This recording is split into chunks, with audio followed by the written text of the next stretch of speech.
திருவல்லிக்கேணி பெண் பிள்ளை ரகசியம் 47ஆம் ரகசியம். மூத்த பின் கற்றேனோ வாதி கேசரியைப் போலே.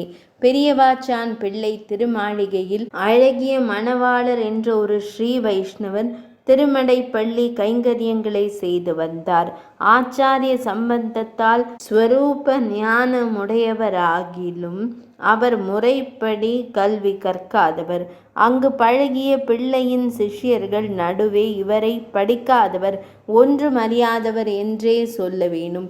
ஒரு சமயம் பிள்ளையின் சிஷ்யர்கள் கிரந்த பரிசீலனம் பண்ணி கொண்டிருக்க இவர் அவர்கள் படிக்கிறது ஏது என்று கேட்க, இவர் அக்ஷராபியாசமே இல்லாதவர் என்பது பற்றி முசல கிசலயம் என்று பரிகாசமாக கூறினர். தன்னை அவர்கள் பரிகசிக்கிறார்கள் என்பதை மட்டும் உணர்ந்து பிள்ளையிடம் சென்று தண்டனிட்டு நடந்ததை கூறி, இப்படி ஒரு கிரந்தம் உண்டோ என்று வினவ, பிள்ளையும் கழுக்காணி துளிர்க்குமோ உமக்கு இது பற்றி என்று அவர்கள் பரிகசித்து விட்டார்கள் என்பதை கூறி அருளினார்.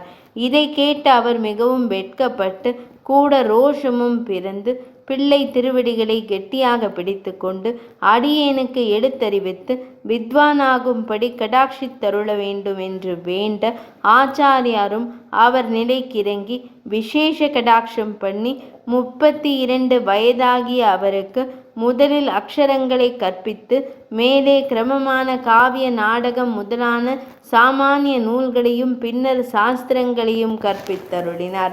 ஆச்சாரிய கடாட்சத்தினாலும் தமது உழைப்பினாலும் அவர் குறுகிய காலத்திலேயே சிறந்த வித்வானானார். பின்னர் அவர் ஆசிரம ஸ்வீகாரம் செய்து வாதிகேசரி என்று விருது பெற்று வாதிகேசரி அழகிய மணவாள ஜீயர் என்று பிரசித்தரானார். பின்னர் இவர் முசல கிசலயம் என்றொரு காவியமிட்டு முன்பு பரிகசித்தவர்களிடம் கொடுத்து அவர்களை வாய்மூடி நிற்க பண்ணினார். இவரே திருவாய்மொழிக்கு ஏதமில் 12000 என்று புகழப்பட்ட 12000 படி உரையை அருளி செய்தவர். தீப பிரகாசிகை, தத்துவ நிரூபணம் முதலான இதர கிரந்தங்களும் இவர் அருளி செய்தவை உண்டு. இப்படி வயதான பின்னரும் கற்பதில் ஆர்வம் உண்டாகி ஆச்சாரியன் அருளால் கசடர கற்று மகா வித்வானான வாதிகேசரி போல்வார் வேறொருவர் உண்டோ என்று கேட்கிறார் அம்மையார். 47ஆம் ரகசியம் நிறைவடைந்தது.